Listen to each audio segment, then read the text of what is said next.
வணக்கம். விநாயகர் சதுர்த்தி வருகிறது. அந்த தருணத்தில் விநாயக பெருமானை நினைத்து வணங்குவதற்குரிய அற்புதமான ஒரு பாடல் ஔவை பிராட்டி தமிழ் அன்னை செய்து அருளியிருக்கிறாள்.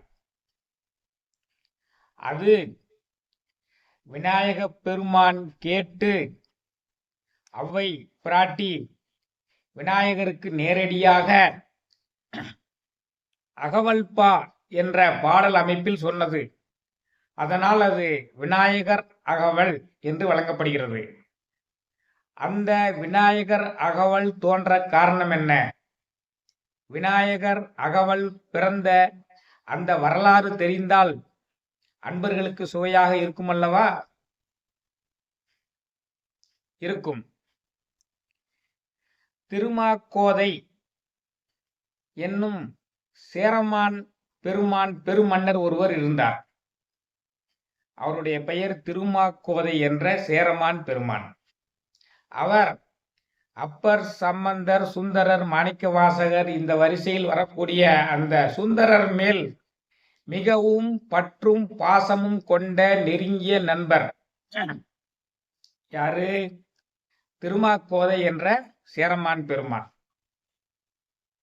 அப்படி இருக்கும் பொழுது சுந்தரர் சிவன் ஆதிசிவன் மேல் கொண்ட பக்தியின் காரணமாக ஆதிசிவனை சேரும் பொருட்டு கடினமான பிரார்த்தனைகள் செய்து கொண்டிருந்தார் ஒரு நாள். அப்பொழுது அவருடைய பக்தியில் திளைத்த சிவபெருமான் இந்திரனுடைய ஐராவதம் என்ற வெள்ளை ஆணையையும் தேவர்களையும் அனுப்பி சுந்தரரை சிவலோகம் அழைத்து வருமாறு செய்தார். சுந்தரரும் மகிழ்ந்து அந்த ஐராவதம் என்ற வெள்ளை யானையில் ஏறி சிவலோகம் சென்று கொண்டிருந்தார். அப்பொழுது அந்த வழியாக படை பரிவாரங்களுடன் வந்து கொண்டிருந்த அந்த சேரமான் பெருமான் என்ற மன்னர் தம்முடைய அருமையான ஆருயிர் நண்பர் வானில் பறந்து சிவலோகத்துக்கு சென்று கொண்டிருப்பதை பார்த்தார்.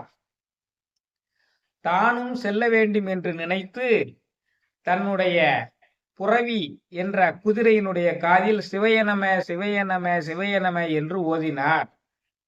அந்த புரவி அவரையும் சுமந்து கொண்டு சிவலோகம் சென்றது. சேரமான் பெருமானையும் சேர்த்து சுமந்து கொண்டு சிவலோகம் சென்றது. அதை கண்ணுற்ற அவருடைய படைத்தலைவர்கள் தங்களுடைய உயிரை மாய்த்து கொண்டு அந்த உயிருடன் அவர்களும் தங்களுடைய உடலை மாய்த்து கொண்டு அந்த உயிரை மட்டும் எடுத்துக்கொண்டு அவர்களும் தங்களுடைய சேரமான் பெருமான் மன்னனுடன் சிவலோகம் சென்று கொண்டிருந்தார்கள். அப்படி சென்று கொண்டிருக்கிறவர்கள் நேரே செல்ல வேண்டியதுதானே, கீழே பூமியில் என்ன நடக்கிறது என்று பார்த்தார்கள். அங்கே ஔவை பிராட்டி பிரார்த்தனை செய்து கொண்டிருந்தால், விநாயக பெருமானை வணங்கி கொண்டிருந்தாள். அங்கிருந்தவாறே ஔவை பிராட்டியே, நீயும் சிவலோகம் வருகிறாயா என்று கேட்டான் இந்த சேரமான் பெருமான் மன்னன். ஔவை பிராட்டி சொன்னால், நான் விநாயகர் பூஜை செய்து கொண்டிருக்கிறேன், அதை முடித்தவுடன் வருகிறேன் என்று சொன்னாள். சரி என்று அவர்கள் சென்று கொண்டிருக்கும் பொழுது விநாயக பெருமானே ஔவை முன் தோன்றி, நீயும் சிவலோகம் போக வேண்டுமா ஔவையே என்று கேட்டார். ஆமாம், நானும் சிவலோகம் போக வேண்டும், அதுதானே ஆருயிர்களுடைய தன்மை. உலகத்தில் பிறந்தவர்கள் எல்லாம் அதற்காகத்தானே பிரார்த்தனை பண்ணி கொண்டிருக்கிறார்கள், நானும் போக வேண்டும் என்றால் ஔவை. அப்படி என்றால் ஒன்று செய், நீ உலகத்தில் உள்ள குழந்தைகளுக்கெல்லாம் பல பாடல்களை பாடியிருக்கிறாயே, நானும் ஒரு குழந்தைதானே, என்னை புகழ்ந்து பாடு என்று சொன்னார். அப்பொழுதுதான் சீத கலப செந்தாமரைப்பும் பாத சிலம்பும் பல இசை பாட என்ற விநாயகர் அகவலை 72 வரியில் ஔவை பிராட்டி பாடி முடித்தாள்.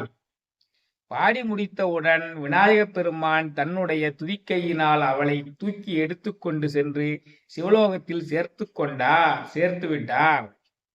அந்த சேரமான் பெருமான் தன்னுடைய படைத்தலைவர்களுடனும் சுந்தரருடன் வந்து பார்த்தார்கள். தாங்கள் வருவதற்கு முன்னாலேயே அவை பிராட்டி அங்கு எழுந்தருளி இருக்கிறாள். என்ன என்று கேட்டார்கள். அவை பிராட்டி, நான் விநாயகர் அகவலை பாடினேன், விநாயகரே என்னை கொண்டு வந்து இங்கு சேர்த்து விட்டார் என்று சொல்கிறாள். இதுதான் விநாயகர் அகவல் பிறந்த கதை. சரி, இந்த விநாயகர் அகவலை பாடினால் அவ்வை பிராட்டியைப் போலே நமக்கும் ஞான குருவாக அந்த விநாயகப் பெருமான் வந்து நம்மை ஆட்கொண்டு நமக்கு தெரியாத சைவ சித்தாந்தங்களை எல்லாம் தெரிய வைத்து வேதங்களின் ஆகமங்களின் பொருள்களை எல்லாம் உணர வைத்து நம்மளுடைய முன்னை வினையின் முதலை எல்லாம் களைந்து நம்மளை ஒரு சேர தூக்கி கொண்டு சிவலோகத்தில் சேர்த்து விடுவார் என்பதுதான் திண்ணம். இதுதான் விநாயகர் அகவல் பிறந்த கதை. அடுத்த பதிவில் விநாயகர் அகவலினுடைய முழு விளக்கத்தையும் நாம் காண்போம்.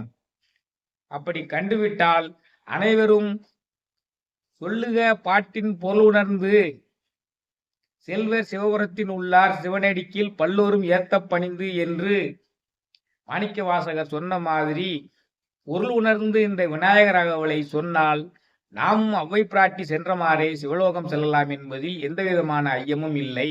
இந்த விநாயக பெருமான் அவ்வைக்கு அருள் புரிந்து அவரை சிவலோகத்தில் சேர்த்த கதையும் வரலாறும் விநாயகர் அகவல் தோன்றிய கதையும் உங்களுக்கு பிடித்திருக்கும் என்று நினைக்கிறேன்.